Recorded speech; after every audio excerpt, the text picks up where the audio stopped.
মানুহজনীয়ে বাৰান্দাত বহি তন্ময় হৈ চাই আছিল সন্ধ্যা নামি অহা আকাশখনলৈ। তেওঁৰ কপালৰ সমাজত পূৰ্ণিমাৰ জোনটোৰ দৰে ফুটটো জিলিকি আছিল। ফুটটোৰ কাষেৰে বাওঁ চকুৰ ওপৰেদি ঢৌ খেলি আছিল কেইডালমান চুলি। আপোন ভোলা হাঁহিটোৰে মুখখন বৰ ধুনীয়া লাগিছিল। খিৰিকীৰ ফাকেৰে দূৰৰ পৰাই মই চাই আছিলোঁ।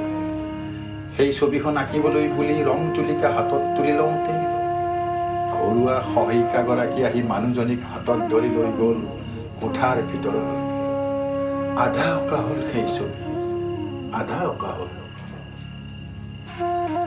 আধা অঁকা ছবি, এক অমৰ প্ৰেম কথা।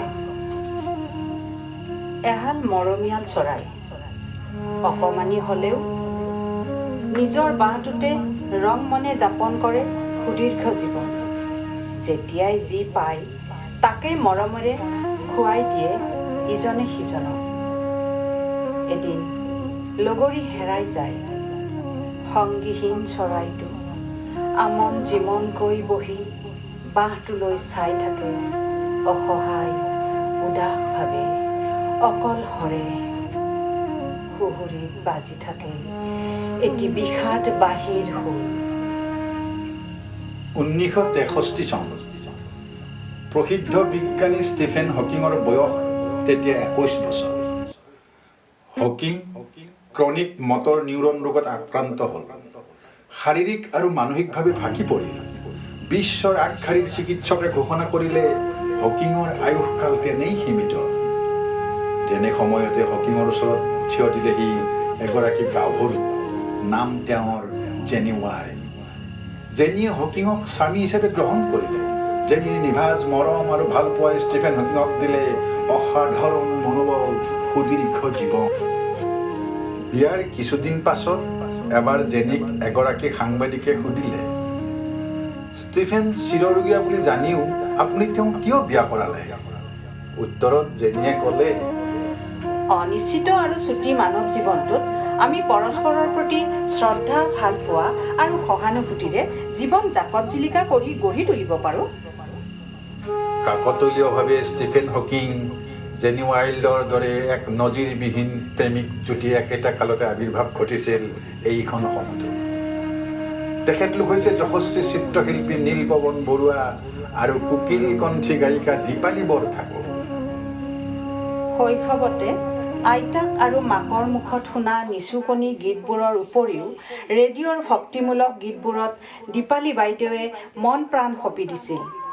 নৱমমান শ্ৰেণীত পঢ়ি থাকোঁতে বন্ধু সময় পালে আমাৰ ফালে এবাৰ আহি যাবা গীতটো গাই সমগ্ৰ অসমতে খলকনি তুলিছিল। কণমান বৰশীৰে চিপ, সোণৰ খাৰু নালাগে মোক, চেনাই মই যাওঁ দেই, এনে বহু মন পৰশা গীত গাই শ্ৰোতাক স্তব্ধ কৰি ৰাখিছিল। এসময়ত গুৱাহাটী আকাশবাণী কেন্দ্ৰ সঞ্চালক ডক্টৰ নাটেশে থলুৱা শিল্পীৰ সন্ধান কৰিবলৈ গৈ এদিন বুটলি আনিছিল গায়িকাগৰাকীক। অডিশ্যন নিদিয়াকৈয়ে অনাতাঁৰ শিল্পী হোৱাৰ সুযোগ পাইছিল দীপালী বাইদেৱে। সংগীত নাটক অকাডেমীৰ উদ্যোগত অনুষ্ঠিত সংগীত সমাৰোহত শ্ৰেষ্ঠ গায়িকাৰ সন্মানো লাভ কৰিছিল। দুৰ্ভাগ্যবশতঃ জীৱনৰ সোণোৱালী সময়তে গায়িকাগৰাকীয়ে কণ্ঠ হেৰুৱাই পেলায়। কণ্ঠৰুদ্ধ চিৰৰোগীয়া গায়িকাগৰাকীক পত্নী হিচাপে গ্ৰহণ কৰিবলৈ আগবাঢ়ি আহে নীলপৱন বৰুৱা। উল্লেখ্য, চিত্ৰকলাৰ সতে আজীৱন একাত্ম হৈ অসমৰ চিত্ৰকলাক অনন্য মাত্ৰাৰে উদ্ভাসিত কৰি নতুন ৰূপত গঢ় দিয়া মানুহজনেই হৈছে নীলপৱন বৰুৱা। বিশ্বাস আৰু ত্যাগৰ যুগলবন্দী এই দুই মহান প্ৰেমাস্পদক ওচৰৰ পৰা জুমি চালে বুজা যায়, জীৱন মধুৰ যিমান, মধুৰ তাতোকৈ। প্ৰেমৰ পাঞ্চৈ দুৰ্দিনৰ ধুমুহাই উটুৱাই নিলেও থৌৰ হতে সাঁতুৰি নাদুৰি তাৰ মূৰ্ছনাত জংকাৰিত কৰিব পাৰি এক অনন্য লহৰ। সেই লহৰে মূৰ্তমান কৰি তোলে বিশাল প্ৰেমৰ সাগৰ। সেই শান্ত সমাহিত সাগৰখনৰ নামেই যেন দীপালী নীলপৱন। নীলপৱন বৰুৱাই বৰ অভিমান আৰু স্বাভিমানৰ মাজত লৈ ফুৰিছিল তেওঁৰ শিল্পসত্তা। ছবিয়েই তেওঁৰ ভাষা। তেওঁৰ ছবিতেই পঢ়িব পাৰি মানুহ, প্ৰকৃতি, প্ৰেম আৰু জীৱনবোধৰ অনেক কবিতা। শিল্পী দুগৰাকীৰ বৈবাহিক জীৱনৰ বহু দুৰ্যোগপূৰ্ণ সময়ত মুখমণ্ডলত লাগি থকা নিৰ্মল হাঁহি, সুন্দৰ বুজাবুজি, অকৃত্ৰিম মৰম, অগভীৰ বিশ্বাস এইবোৰেই আছিল পৰম সম্পদ। সুললিত কণ্ঠ আৰু সুকুমাৰ শিল্পকলাৰে সংযুক্ত এই অসামান্য জ্যোতিক লৈ সৃষ্টি হ'ল কত কথা, কত কাহিনী। আমিও লিখিছিলোঁ দুয়োজনাৰে জীৱন গাথা। সেই কাহিনী পঢ়ি অসংখ্য অনুৰাগীৰ মাজৰে বৰপেটাৰ এজন ৮০ৰ ঊৰ্ধৰ অনুৰাগীয়ে আমাক কৈছিল, বন্ধু সময় পালে আমাৰ ফালে এবাৰ আহি যাবা। এই গীত শুনি এসময়ত দীপালী বাইদেউৰ উপজা গাঁও শিৱসাগৰ জিলাৰ সোণাৰী গাঁৱৰ নীলমণি চাহ বাগিচা চাবলৈ গৈছিলোঁ। তেওঁৰ খবৰ সদায় ৰাখিছিলোঁ। গীতৰ প্ৰেমত পৰি গৈছিলোঁ। জানিব পাৰিছিলোঁ দীপালী নীলপৱনৰ সৌৰভ নগৰৰ ঘৰলৈ বৰুৱা উপাধিৰ মহিলা এগৰাকীয়ে প্ৰায়ে গৈছিল। তেওঁ কোৱা মতে, মই প্ৰায়ে নীলদা আৰু দীপালী বাইদেউক লগ কৰিবলৈ বেলতলাৰ সৌৰভ নগৰৰ ঘৰলৈ গৈছিলোঁ। দুয়োকে নিজ হাতে তৈয়াৰ কৰা খাদ্যৰ জুতি ল'বলৈও দিছিলোঁ। ঘৰখনৰ দুই এটা কামত সহায়ো কৰিছিলোঁ। সেই সময়ত তেওঁলোকৰ ঘৰত ঘৰুৱা সহায়িকা নাছিল। এদিন বাইদেউক নতুন কাপোৰ এযোৰ পিন্ধাই দিওঁ বুলি নীলদাৰ অনুমতি বিচৰাত নীলদাই মিচিকীয়া হাঁহিৰে কৈছিল, দীপালী মোৰ, লোকক কিয় পিন্ধাব দিম, মই পিন্ধাম। এনেকৈয়ে নীলপৱন বৰুৱাৰ চিন্তা চেতনাত লাগি থাকিছিল কেৱল দীপালী। লাহে লাহে বাৰ্ধক্যই স্পৰ্শ কৰিছিল দুয়োকে। অসুস্থ দেহাৰে বাইদেৱে বিচনাৰ পৰাই নিয়ন্ত্ৰণ কৰিছিল স্বামী নীলপৱনক। এবাৰ নীলদাক এখন সভাৰ বাবে নিমন্ত্ৰণী দিবলৈ আহিছিল দুজন ব্যক্তি। বাৰাণ্ডাতে বহি তেওঁলোকে ভাৱ বিনিময় কৰি আছিল। তেওঁলোকৰ কথা বাৰ্তা শুনি কোঠাৰ ভিতৰৰ পৰাই দীপালী বৰঠাকুৰে মাত লগাইছিল, এওঁ গাটো বৰ বেয়া, যাব নোৱাৰিব কিজানি। লগে লগে নীলপৱন বৰুৱাই অতি বিনয়েৰে কৈছিল, শুনিছাই নহয়, এওঁ মোক লৈ বৰ সচেতন। মোৰ গাটো অকণ বেয়া নোহোৱা নহয়, বেয়া নাপাবা দেই। এখন সুন্দৰ সমাহিত ঘৰ, এখন চোতাল। চোতালত থকা তুলসীজোপাৰ কাষতে এটি প্ৰাৰ্থনা গৃহ, লগত এখন ফুলৰ বাগিচা। ঘৰখন কাঠ, বাঁহ আৰু বেতৰ কাৰুকাৰ্য খচিত যেন এটি নক্ষত্ৰ। তেনে এখন ঘৰেই আছিল দীপালী নীলপৱনৰ, যিখন ঘৰত অমৰ হৈ আছে প্ৰেমময় জীৱনৰ এক অক্ষত অম্লান আদৰ্শ। 1968 চনৰ কথা। দীপালী নীলপৱনৰ প্ৰথম দেখাদেখি হৈছিল কলকাতাত। সেই সময়ত SSKM হস্পিটেলত চিকিৎসা চলি আছিল দীপালীৰ। পিছলৈ ৰোগ উপশমৰ বাবে আনকি আয়াৰলেণ্ডৰ ডাবলিন চহৰৰ ৰিচমণ্ড হস্পিটেলতো চিকিৎসা চলিছিল। তাৰ পিছতো কেইবাটাও বছৰ পাৰ হৈ গৈছিল। সকলোৱে আশা কৰিছিল দীপালী বৰঠাকুৰ ভাল হৈ উঠিব, আকৌ চিৰযুগমীয়া গীতত কণ্ঠ নিগৰাব। কিন্তু সেয়া নহ'ল।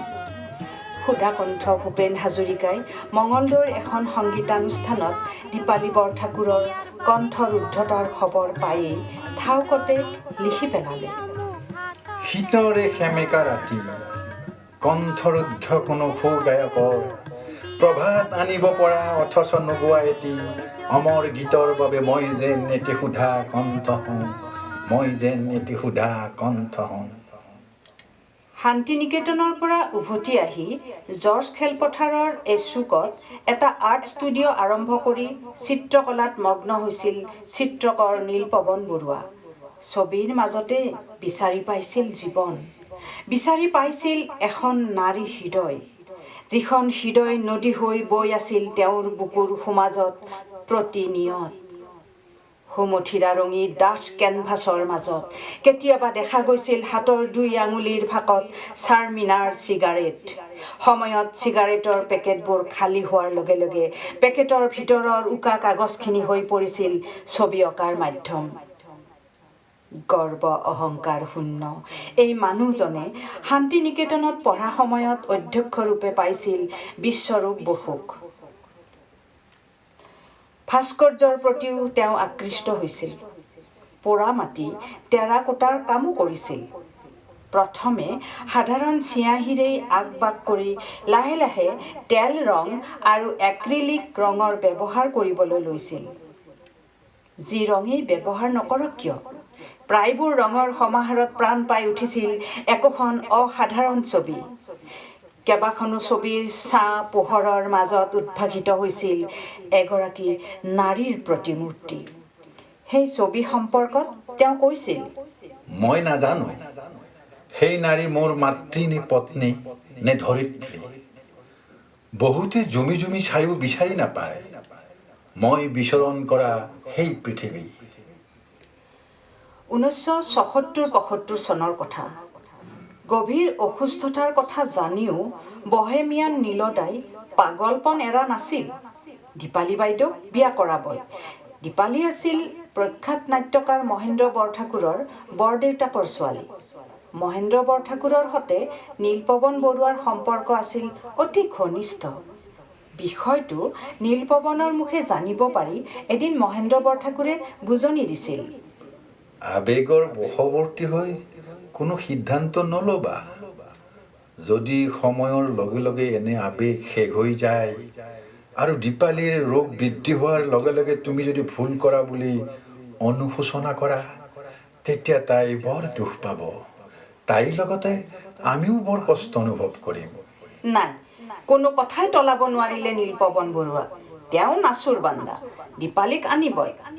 অথচ চিকিৎসকৰ পৰা অসুখৰ গতিগোত্ৰ জানি দীপালী বৰঠাকুৰৰ ঘৰৰ মানুহেও সেই সময়ত বিয়াৰ বিষয়টো বাদেই দিছিল। শেষত নীলপৱন বৰুৱাৰ ভাল পোৱাৰ ওচৰত সকলোৱে হাৰ মানিবলৈ বাধ্য হ'ল। নীলপৱন বৰুৱাই ঘোষণা কৰিলে, মই খাবলৈ পালে দীপালীয়েও পাব, নাপালে দুয়েও নাখাওঁ, লাগিলে লঘোণে থাকিম। অৱশেষত 1976 চনত তেজপুৰত সামাজিক মৰ্যাদাৰে দুয়োৰে বিবাহ কাৰ্য সম্পন্ন হ'ল। দিন বাগৰাৰ লগে লগে ক্ৰমে বৃদ্ধি পাবলৈ ধৰে দীপালী বাইদেউৰ অসুখ। হেতেলিয়ে হৈ পৰে জীৱনৰ সৰ্বাধিক সময়ৰ আশ্ৰয়স্থল। লাহে লাহে পানী গিলাচো ল'বলৈ অক্ষম হৈ পৰে। পৰম চেনেহেৰে পিয়াহৰ পানী টুপি খুৱাই দিয়াৰ পৰা আৰম্ভ কৰি চাহ ভাত খুৱাই দিয়ালৈকে, গা ধুৱাই কাপোৰ পিন্ধাই দিয়াৰ পৰা মূৰৰ চুলি ফনিয়াই দিয়ালৈকে কোনো কামতে কৃপণালি নকৰিছিল নীলপৱন বৰুৱাই। আৰু নাপাহৰিছিল মৰমৰ পত্নী দীপালীৰ সেওঁতাত সেন্দুৰৰ ৰেখাংকন কৰিবলৈ। সবাতোকৈ বিস্ময় বিমুগ্ধ হোৱা কথাটো আছিল এই যে হাঁহিৰে ভৰা দীপালী বাইদেউৰ সৰল মুখখনৰ কপালত প্ৰতিটো দিনেই পূৰ্ণচন্দ্ৰটোৰ দৰে ডগমগাই থাকিছিল ৰঙা সেন্দুৰৰ ফোঁটটো। বহু সময়ত সেয়াও স্বামী নীলপৱন বৰুৱাই তেওঁৰ কপালত লগাই দিছিল। প্ৰায় ১.৫ বছৰ বিচনাত পৰি থকা অসুস্থ দীপালী বাইদেউৰ প্ৰতি তেওঁৰ আছিল সেই একেই টান। সকলো ধৰণৰ গধুৰ দায়িত্বৰ মাজতে তেওঁৰ প্ৰথম আৰু প্ৰধান দায়িত্ব হৈ পৰিছিল পত্নীৰ সুস্বাস্থ্য আৰু দীৰ্ঘায়ু জীৱন। কিয়নো দীপালীবিহীন জীৱন তেওঁ কল্পনাই কৰিব নোৱাৰিছিল। এনেকৈয়ে স্বামী নীলপৱনৰ হাতত ধৰি জীৱনক আগুৱাই নিছিল দীপালী বৰঠাকুৰে। মৃত্যু অৱধাৰিত, সেই কথা জানিয়ে হয়তো শিল্পী নীলপৱন বৰুৱাই এদিন কৈ পেলাইছিল, আমি দুয়ো একেলগে এই পৃথিৱীৰ পৰা বিদায় ল'বলৈ পালে ভাল পাম, কিন্তু কোনোবাজন যদি আগত যাব লগা হয় তেন্তে মই আগতে এই পৃথিৱী এৰি যাব নিবিচাৰিম। মই গ'লে যে দীপালীৰ বৰ আলাই আথানি হ'ব, কোনে চাব, কোনে? সঁচাকৈয়ে সেয়াই হ'ল। 2018 চনৰ 21 ডিচেম্বৰ নেমকেয়াৰ হস্পিটেলত দীপালী বাইদেউৰ দেহাৱসান ঘটিল। হস্পিটেলৰ পৰা ঘৰৰ চোতাললৈ দীপালী বাইদেউৰ 77 বছৰীয়া পাৰ্থিৱ শৰীৰ আনি শুৱাই দিয়া হ'ল। অনুৰাগীৰ মাজত গুণগুণনি উচুপনি ভৰি পৰিল। নীলপৱন বৰুৱা বিষণ্ণ বদনে বিশেষ কোঠাটোৰ পৰা লাখুটি ধৰি ওলাই আহিল। আহি দীপালীৰ মূৰ শিতানত থিয় হ'ল। কম্পিত হাতেৰে কপালত ডগমগাই থকা ফুটটো চুই চালে। জীৱনত অসংখ্য ছবি অঁকা হাতৰ আঙুলিকেইটা আগবাঢ়ো নাবাঢ়োকৈ পত্নীৰ গালে মুখে বগাই ফুৰিবলৈ ধৰিলে। কেনভাছত বগোৱা সেই তুলিকাৰ দৰে এসময়ত স্তব্ধ হৈ গ'ল সেই বুলনি। যেন ৰংবোৰ ছিটিকি পৰিল, আধা অঁকা হ'ল সেই ছবি। ফেকুৰি উঠিল নীলদা, থোকা থুকি মাতেৰে ক'লে, তুমি সঁচাকৈ গলাগৈ মোক এৰি? তুমি যোৱাগৈ দীপালী, যোৱা। মোক খং কৰিবলৈ আৰুতো নাই। লগে লগে শিল্পীগৰাকীৰ দুচকুৰ পৰা মুকুতামণি সৰি পৰিল। প্ৰেমাস্পদৰ কপালৰ ঠিক সেন্দুৰ লাগি থকা সেই ঠাইকণত। তাৰপিছত শিল্পী নীলপৱনৰ দুবাহুত ধৰি দুজনে তাৰ পৰা তেওঁক আঁতৰাই নিব বিচাৰিলে। তেওঁ নগ'ল। স্তব্ধ বিমুগ্ধ নয়নে একাগ্ৰচিত্তে চাই থাকিল প্ৰাণাধিক ভালপোৱা মানুহজনী ভালেমান সময়। আৰু সেই অক্ষত অমলিন দৃশ্য দেখি সকলো অভিভূত হ'ল। চৌদিশে মাথো উচুপনি। প্ৰচণ্ড ভিৰৰ মাজত অসংখ্যজনে চকুলো মচি কৈ উঠিল, এইখনে এহাল বিশ্ববিশ্ৰুত প্ৰেমাস্পদৰ ঘৰ, য'ত আছিল ইজনে সিজনৰ প্ৰতি উৎসৰ্গিত দুটি জীৱন। প্ৰেম আৰু ভালপোৱাৰ দিক্চৌ বাটত কি যে মধুৰ মিলন। প্ৰেমিক পত্নীৰ বিদায়ৰ পাছত অকলশৰীয়া হৈ ৰৈ গ'ল দুৰ্জেয় প্ৰেমিক নীলপৱন বৰুৱা, সংগীহীন চৰাইটোৰ দৰে। আজিও অসহায় উদাসভাৱে চাই থাকে দীপালী বাইদেউৰ হুইল চেয়াৰখনলৈ। হৃদয়ত লৈ ফুৰে এটি বিষাদ বাঁহীৰ সুৰ। নাই মই যাওঁ দে অ বিহুতে আহিম গৈ, তেতিয়া গাই যাম কি অ হাঁহি মুখে থাকিবা অ চকুলো টুকিবা আইৰে ঐ মনতে অ বেজাৰে নুনিদিবা অ চেনাই মই যাওঁ।